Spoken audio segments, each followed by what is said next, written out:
welcome everybody to the new season 8 of our dynasty. Now, I'm gonna kind of get into this a little pretty quick because we have a very special announcement. So we have this 5-star quarterback. His name is Marcus Holloway, and Marcus Holloway is someone who we have recruited here. He's around 6'5", 240 pounds. He runs a 4.6, and honestly a freak of nature, man. Marcus Holloway, I got him from this high school in Chicago. I was talking to this coach named Coach Joshua. In the background, we're gonna have the new Keith Gibbs receiver, 5-star as well for South Dakota, so you can see his highlights in practice here. But I was talking to Coach Joshua, man, and he was saying this kid was pretty special. His father, I believe, had some aspirations with the NFL, but he ended up not being able to do it to a ACL tear. And Marcus Holloway, man, he's a very joyful guy. You know, he kind of has a lot of motivation, I could tell by speaking to him, and I was talking to his coach as well. And his coach was almost like a second dad to him. He kind of was a father figure to him in his lowest point of his life after you know, some big losses in his high school career. And immediately though, what was insane about this dude's story is that his brother Jamal and his father both ended up getting into a car accident. So both of his biggest support system got taken out of his life at a very early age, and Coach Joshua stepped in as that second father figure. And he told me that, you know, there's been some big losses in his career, but he's also been an excellent quarterback in high school. And I could definitely tell that he was being serious when he meant that this quarterback was not defined by fame or hype, especially from, you know, his father as you know, a son of his dad, who's a great talent in the area. But he's also someone who's going to be defined by loss and the men built around him. So for sure, a quarterback that I will be very intrigued to see in his first game as his debut. He did an excellent job in practice, and I think that he can definitely get it done at the highest level of college football. And, you know, sorry to take over this first part where Florida State ended up getting a huge win over Texas A&M. And a big part of Florida State is that they're not going to have Drango anymore, which is something that's going to be kind of big. Interception to start the game out for San Jose. And, you know, we're going to see how they can navigate losing their best, you know, player in their entire dynasty's career, you know what I mean, or dynasty's history. And, you know, they look like they're doing a pretty good job, though, trying to get a lot of, you know, receivers in the room in the offseason, trying to get a potential running back one similar to Drango in his earlier seasons. You know, Drango was electric from the start, but you never know.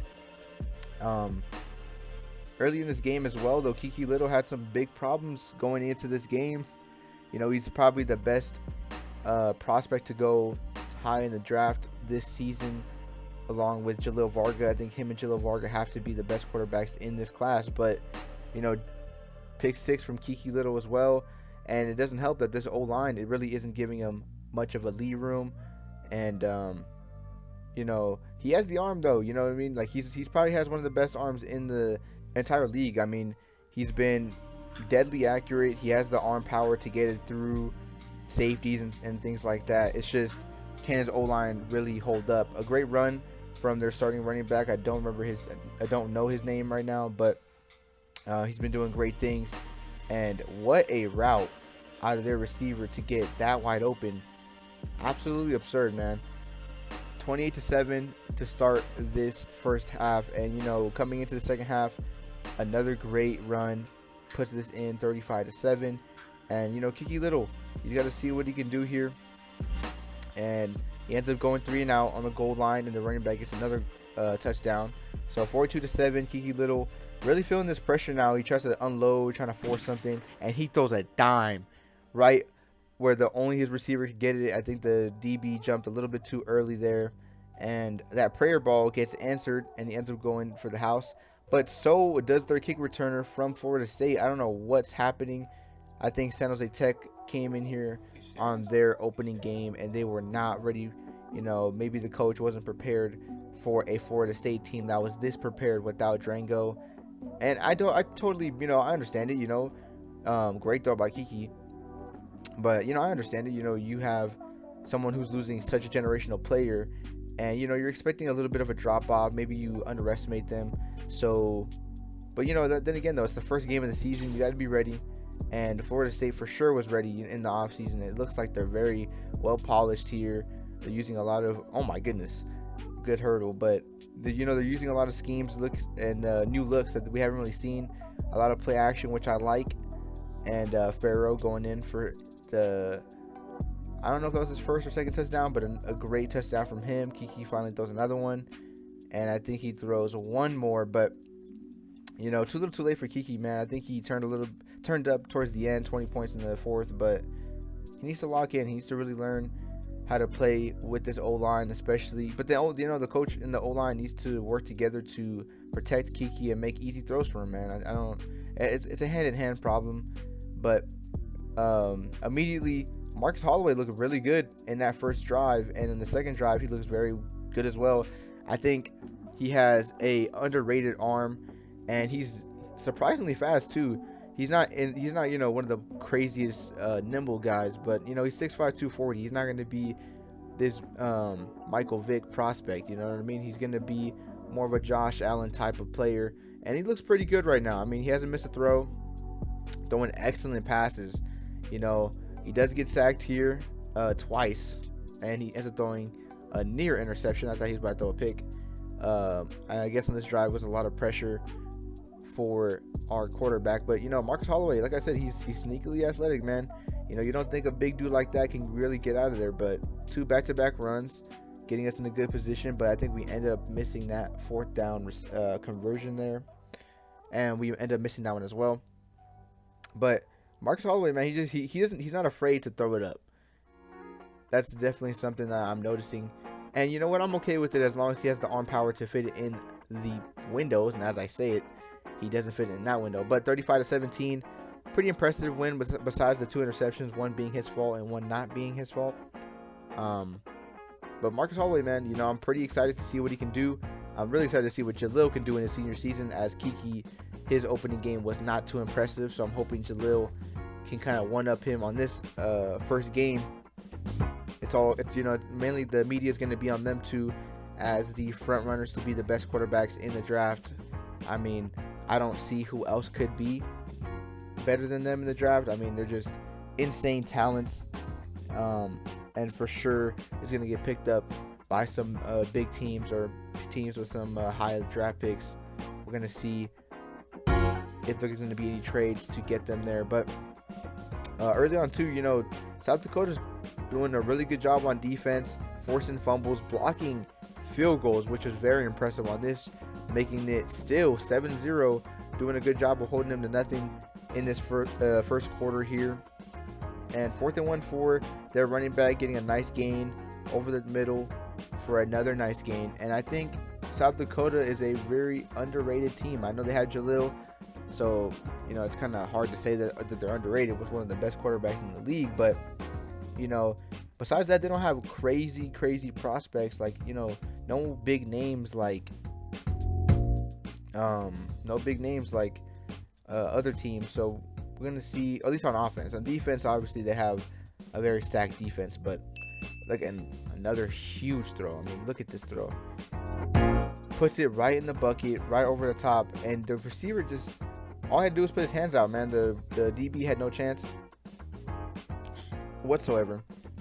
And on back-to-back pressures and an incomplete pass, they end up kicking that field goal, 28-10. Another dime of a throw on a corner route, and they're going back to that corner route, which is a huge monster catch and good throw, and a nasty hit, creating a nice incomplete pass. I think South Dakota's defense is for sure underrated. I know that they have really prioritized a pass cover defense, and sometimes they can be overlooked. They have this pass cover defense with a great D line, and sometimes they can be overlooked because you have other teams that are more of a ground and pound type of defense, or huge turnover making defense. But a nice throw from Jalil And South Dakota is not like they're not turnovers as well. Like I said, they're a scary team. They'll take the ball away from you if you get too comfortable with them. And their special teams as well. I think they probably have the best special teams out of any college football team in recent memory. They always have someone getting the Jet Award or getting close to it. So very excited to see what they can do this season with Jalil at the helm. And immediately Marcus Holloway throws an interception, which is not something you want to see from your freshman quarterback. And he goes out there and he doesn't care. And this is what I like to see from this quarterback. He does not care about his mistakes. He's going to go out there and try to perform. And that's exactly what I want to see. And immediately to our new tight end, Paul Flanagan, a nice touchdown, kind of taking some of our momentum back from this team. And nearly, I thought it was going to be intercepted, but I guess the linebacker didn't see the quarterback step up, look for that throw over the top of him. They ended up scoring a field goal, so now it's 10-7. Huge catch from Delonte Copper, but this puts us on 4th and long. We get it with Donahue. And Marcus Holloway, he loves to scramble, man. He loves to extend plays, and I'm all for it, Someone who can wreak havoc on a defense is always someone I want to have at my helm. As you know, I like to have my troublemakers at quarterback. A huge throw to Donahue. I think they had a linebacker on him. Pretty good mismatch, and to see the freshman see that mismatch is very impressive. And another catch for Donahue. I think Donahue's going to have his best season yet. He had a 2,800-yard season last season, so we're going to see if we can get a better one, or Bruce Brooks will take over. We don't really know who's going to do better this season, but a nice interception from the sophomore, I believe, or junior, Eric Tam, who is the replacement for our beloved Javon Steffen. And so Javon Steffen leaving is a huge bummer, because he was such a dynamic piece into this defense, and now we're going to have to deal with some younger people at linebacker. But our DB core is very young as well, so I guess the D-line is the only veteran part about this defense currently. And it doesn't really scare me, but something to look out for and remember. Huge catch from Brooks, and another throw to Donahue, I believe, taking the top off immensely. And he's just throwing absolute dimes everywhere. He's not scared to throw that ball yard. And a great win, 48-26 over Texas. I'm very impressed with this quarterback, man. I haven't really seen anything bad. 10 catches for 294. Huge monster game for Donahue. But I haven't really been too disappointed in this quarterback thus far. I mean, he's been a great job. And you could definitely see the work ethic. You could definitely see what he does off the field, because on the field, he's very special. And, so, I'm excited to see what they can do, what he can do later on to the season, He'll only get better as time goes on. But in the second game of San Jose Tech season, Kiki Little immediately takes off here, and I think he thought his receiver was going to go to the pylon. Probably should have. I don't know why his receiver kind of got stuck looking at the ball. Maybe he got closer to the DBs when he didn't have to, and one of the DBs intercepts him. And Kiki Little's been having a very rough time. I'm not sure if it's because the O-line is a lot younger than it was last season, maybe, so he's not going to get that much, protection as he did last season, which is always something that can affect a quarterback. I mean, when you go from the Eagles O-line to the Browns, not the Browns, when you go to the Eagles to the freaking Jaguars O-line or something like that, you get kind of rattled a little bit, when you get the Bengals type of O-line where you're just getting hit way too many times,